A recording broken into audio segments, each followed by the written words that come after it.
Engine Indication and Crew Alerting System, or ICAS. The default page shows engine information, gear and flap positions, fuel quantity, and warning and caution messages. You can scroll through the different ICAS screens by clicking the up and down buttons at the bottom of the display. Each screen provides information about a different aircraft system. For this flight, keep the engine gauges showing on the ICAS. The top gauges are labeled N1. As we fly, I'll give you suggested thrust settings. Use your joystick throttle lever or the F2 and F3 keys to move the N1 needles to the settings I suggest. The rows of buttons and knobs just below the windshield is the mode control panel for the autopilot. We won't be using the autopilot on this flight, so don't worry about any of that for now. A big difference between jets and piston aircraft is that in a jet, the engines take a while to spool up. This means that if you add or reduce thrust, there will be a slight delay before your action has any effect. This fact, combined with the jet's higher speed, means that you need to plan ahead. World Travel 221, active position and hold. Position and hold, World Travel 221. Jets have flaps just like piston aircraft. They're used during takeoff and landing to increase both lift and drag. Lower the flaps to 20 degrees for takeoff now by pressing the F7 key 3 times. You can see the flap indicator on the ICAS. Orbit 526, hold short, runway 6 right. We'll hold short 6 right, orbit 526. You're over-controlling. Use less pressure on the stick. Okay, follow the 737 ahead of us.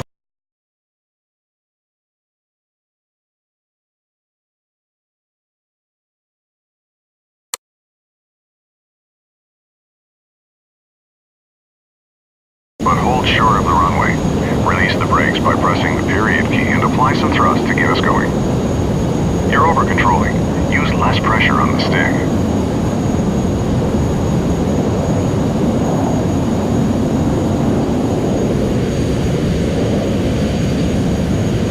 You're over-controlling.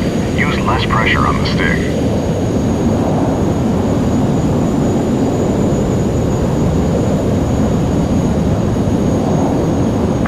Stop here. One last thing. During the takeoff roll, I'll call out 4 speeds. When I call 80 knots, glance at your airspeed tape to verify it's moving and indicating approximately the same speed as mine. When I call V1, it means we're at the speed where we're committed to taking off because there isn't enough runway to stop at that point. When I say rotate, gently pull back on the stick and rotate the nose into the air. Finally, I'll call V2 when we reach the minimum safety speed at which we can safely climb on just one engine if there's a failure. World Travel 221, wings camera.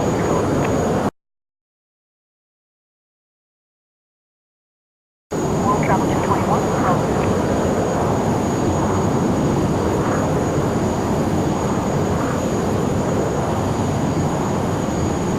Orbit 526, active position and hold.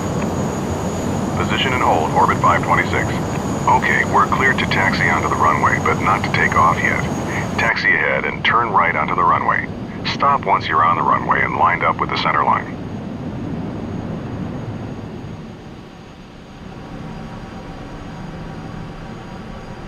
Press Shift 5 to display the overhead panel, and turn on the landing light by clicking the switch in the lower left corner. Then press Shift 5 again to close the overhead. Before we take off, let's review exactly what will happen. You'll control the aircraft, I'll handle the radios. I'll call out 80 knots, V1, rotate, and V2. When I say rotate, gently pull back on the stick to raise the nose to 15 degrees nose up on the primary flight display. I'll tell you to retract the landing gear once we're climbing. Once we reach 1,000 feet above the runway, I'll tell you to pitch down to 10 degrees nose up and to raise the flaps so we can accelerate. Our initial climb will be to our cruise altitude of 6,000 feet, and the departure controller will probably tell us to make a left turn to the west. I'll let you know when to turn. You're over.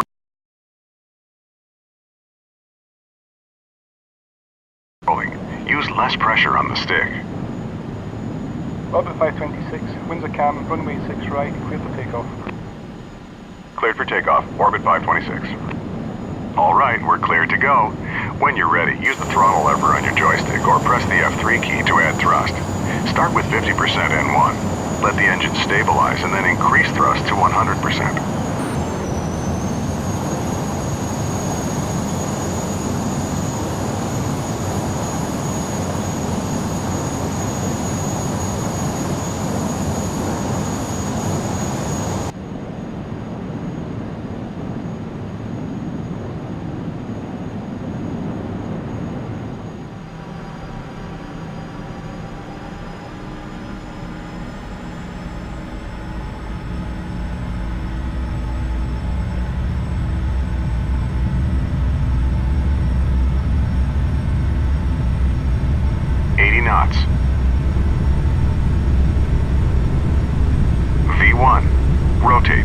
slowly pitch up to 15 degrees.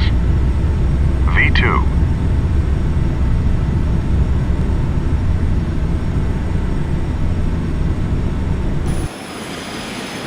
Positive rate, gear up. Raise the landing gear by pressing the G key. Orbit 526, contact departure. Okay, move the stick to adjust pitch to 10 degrees nose up on the primary flight display, and raise the flaps. Reduce thrust to about 80% N1 to keep our speed below 250 knots. Climb and maintain 6,000 feet. Orbit 526, switching. Edinburgh departure, Orbit 526 with you, climbing to 6,000.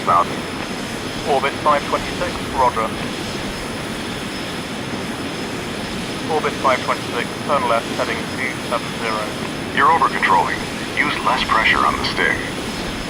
Left to 270, Orbit 526. You're over-controlling. Use less pressure on the stick. Okay, it's time for the turn. Make a nice easy left turn until our heading is 270 degrees. That's due west. Level off at 6,000 feet and reduce thrust to about 60% N1. That should give us about 250 knots. We're above our assigned altitude. Descend to 6,000 feet. Let's run through the after take checklist. Landing gear, up. We'll stay low on this short flight, so don't exceed 250 knots and keep the landing lights on. This is standard practice below 10,000 feet.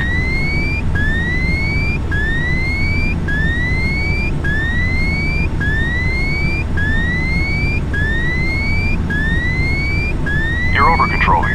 Use less pressure on the stick. Flaps, up. Don't exceed 250 knots below 10,000.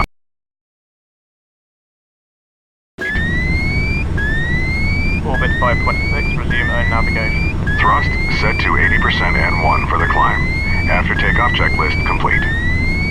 Resume own navigation, Orbit 526. Alright, we've been told to resume our own navigation. This means the controller will no longer be giving us vectors, and we should follow our filed flight plan. It's a nice day for sightseeing, but we shouldn't burn too much of the company's fuel.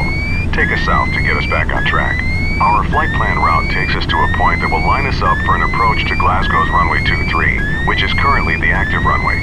You can use the mission compass to navigate to that point, or you can follow our flight plan on the map page of the navigation display. The pink line on the screen is the path we should be following.